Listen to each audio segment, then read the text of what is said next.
remember the burning bush?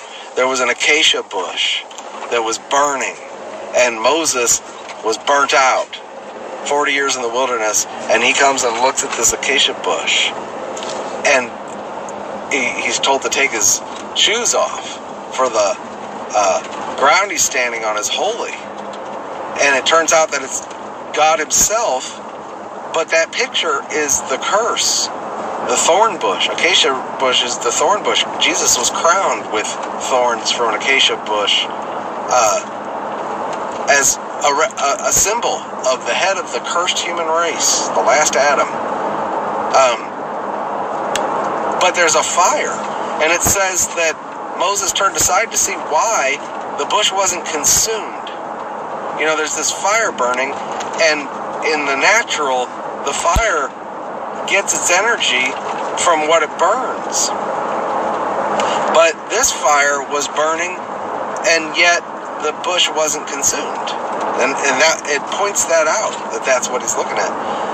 God never expected any strength from your cursed flesh to abide with you and to be hovering over you and to be even one with you and to burn in you. But that burning was a representation of God's call for Moses to serve and to go actually deliver the people. Before he thought he was supposed to deliver the people of Egypt, and so he killed that one Egyptian. He punched him in the mouth and buried him, and that was a disaster, and that's why he had to flee. And he fled for his life, and he hid for 40 years in the wilderness. And then at the end of that, when he's just burnt out and he's an old man and he knows his mission in life is over and he failed,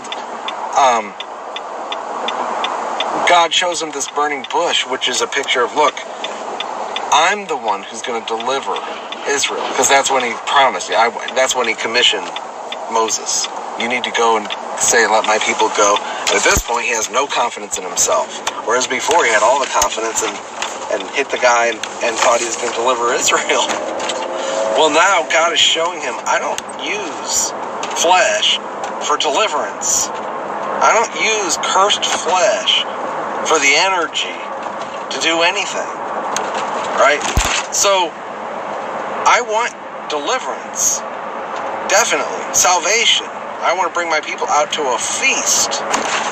And you're going to have to get them to go, and you're going to have to get Pharaoh to tell them to go. But guess what? You think you can't do it, and you can't. But I don't burn you. I'm not consuming you. I'm not getting energy from you. You're just a thorn bush. It's all me. I'm doing it. I am that sent you. Okay, this is a picture, another picture of God commending his love for us. That while we were sinners, Christ died for us. When we were yet without strength, in due time, Christ died for the ungodly. He's not expecting our strength. He's not expecting something from you when it comes to your sin. Yeah, he does want you to experience salvation from slavery. Right? Here in Romans 5 through 6, it talks about the slavery. And 8 too. The spirit of bondage and fear. Bondage is a slavery and a debt that comes from the flesh. And the flesh is in bondage to sin. And sin tells it what to do, and it has to obey because sin's stronger than you. There's nothing, and you'll find that out in Romans 6 and 7. You can't do anything about sin. Only God can do something about sin.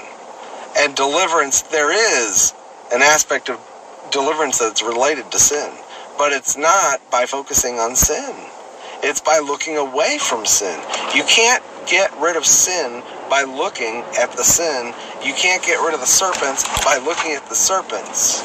And you can't deliver anybody by trying to generate energy from a thorn bush. It's got to be the fire, which is the Spirit of God himself, the life of Christ, Christ as life, organic salvation. It's got to be something that he does.